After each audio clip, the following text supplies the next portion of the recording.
اور آگے ہے المستشفیٰ ہاسپٹل تک. مستشفیٰ کے شروع میں 3 پریپوزیشن آئے ہیں، لیکن اخیر میں جو الف کی آواز آ رہی ہے وہ اپنی حالت پہ ہے. اگلی مثال ہے امریکہ. امریکہ میں بھی آپ دیکھ رہے ہیں آخر میں الف ہے. دیکھیں پریپوزیشن کے ساتھ کیسے یوز ہوا ہے. فی امریکہ، ان امریکہ، امریکہ میں. من امریکہ، امریکہ سے، فرام امریکہ. الا امریکہ، امریکہ تک. یہاں بھی چونکہ آخری لیٹر الف ہے اس لیے کوئی تبدیلی نہیں آئی ہے.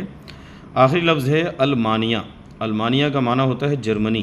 اب دیکھیں اس کو پریپوزیشن کے ساتھ کیسے استعمال کیا گیا ہے. فی المانیہ، جرمنی میں. من المانیہ، جرمنی سے.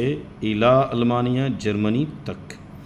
تو ان مثالوں سے اور بھی زیادہ واضح ہو گیا ہوگا، کلیئر ہو گیا ہوگا کہ پریپوزیشن اگر الف والے الفاظ کے شروع میں آتے ہیں تو الف کی آواز اپنی جگہ پہ رہے گی، زیر نہیں آئے گا.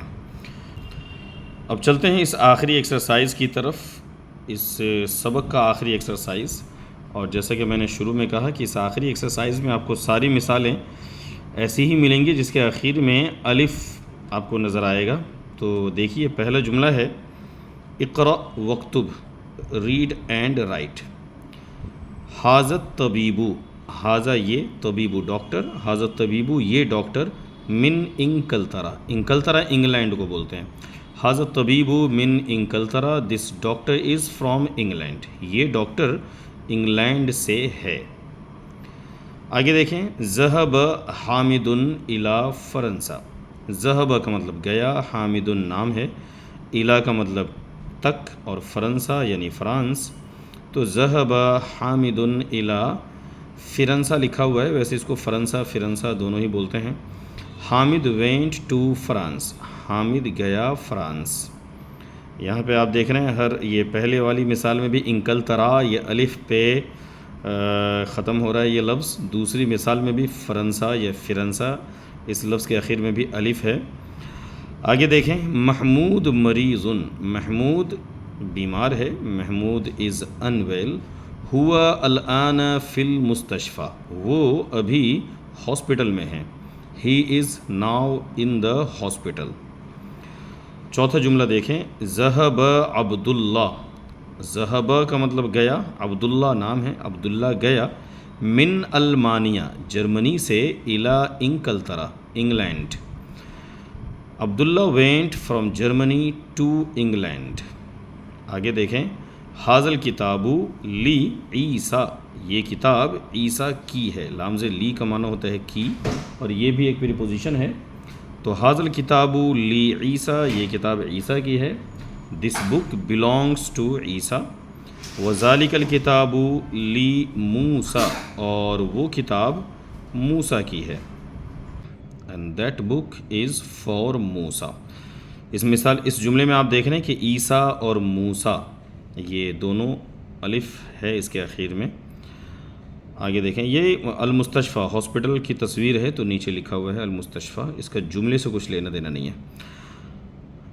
آگے دیکھیں حاضل مہندسو، یہ انجینئر، من امریکہ، امریکہ سے ہے. حاضل مہندس دس انجینئر، من امریکہ از فرام امریکہ. اگلے صفحے میں مزید کچھ جملے. یہ لفظ ہے اقرأ، اقرأ کا مطلب پڑھیے، ریڈ. پہلا جملہ دیکھیں السبورۃ امام الطالب. السبورۃ بلیک بورڈ کو بولتے ہیں، تصویر یہاں پہ موجود ہے. السبورۃ بلیک بورڈ یا تختہ سیاہ، امام الطالب طالب علم کے سامنے ہے. امامہ کا معنی ہوتا ہے سامنے، طالبی کا مطلب طالب علم. دا black board is in front of the student. وہی خلف المدرسی، وہی اور وہ. ہیا کا میننگ ہوتا ہے وہ، مؤنث کے لیے استعمال ہوتا ہے. انگلش میں اس کو ترجمہ کر سکتے ہیں شی یا پھر اٹ. یہ السبورۃ چونکہ تو کی وجہ سے فیمیل ہے اس لیے ہی آیا ہے. وہی اور وہ خلف المدرسی، خلفہ کا معنی پیچھے، مدرسی ٹیچر، اور وہ ٹیچر کے پیچھے ہے. And it is behind the teacher. خلفہ کا مطلب بیہائنڈ. آگے دیکھیں اینا سیارۃ المدرسی. اینا کہاں ہے، سیارۃ کار، مدرسی استاذ. کہاں ہے استاذ کی کار، ویئر از ٹیچرز کار.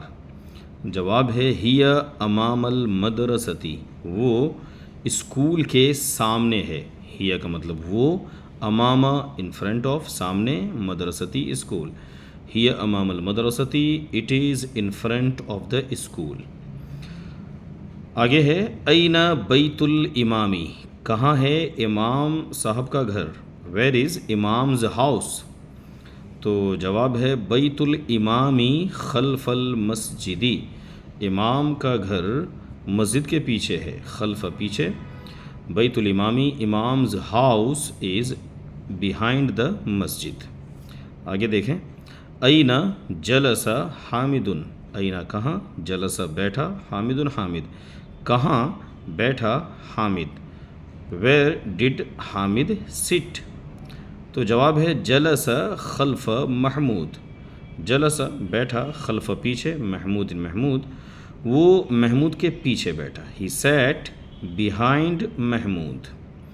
آخری جملہ، ذہب عمار الی المسجد، ذہب گیا، عمار عمار الی المسجد مسجد، Ammar went to the masjid, وجلس امام المحراب and he sat in front of mihrab. محراب مسجد میں جو امام کے کھڑے ہونے کی جگہ ہے اس کو محراب بولتے ہیں، اور وہ بیٹھا محراب کے سامنے، and he sat in front of محراب۔ تو یہ آخری ایکسرسائز سبق نمبر 8 کا، اس کے بعد میں جو کچھ ہے وہ سب ریوائز کرنے کا ہے۔ یہ جو پوائنٹس ٹو ریممبر کے نام سے کتابوں میں ہر سبق کے آخر میں آپ دیکھتے ہیں پوائنٹس ٹو ریممبر، اس میں پورے سبق کا خلاصہ ہوتا ہے۔ تو اگر کنفیوژن ہو تو آپ یہ پوائنٹس ٹو ریممبر کا ایک بار مطالعہ کر لیا کریں، دیکھ لیا کریں، اور کچھ اور مثالیں اس صفحے میں بھی ہیں۔ یہ ساری چیزیں اہم ہیں ریویژن کے لیے، اور ریویژن کرنے سے انشاءاللہ آپ کو اور بھی چیزیں سمجھ میں آئیں گی۔ تو بہرحال یہ سبق نمبر 8 یہاں پہ ختم ہوا، صفحہ نمبر 61 پہ۔ انشاءاللہ جو اگلا صفحہ ہے صفحہ نمبر 62، یہ سبق نمبر 9 ہے۔ تو انشاءاللہ سبق نمبر 9 اگلے ویڈیو میں ہم شروع کریں گے، اور تب تک کے لیے خدا حافظ۔ ویڈیو دیکھنے کے لیے شکریہ، السلام علیکم۔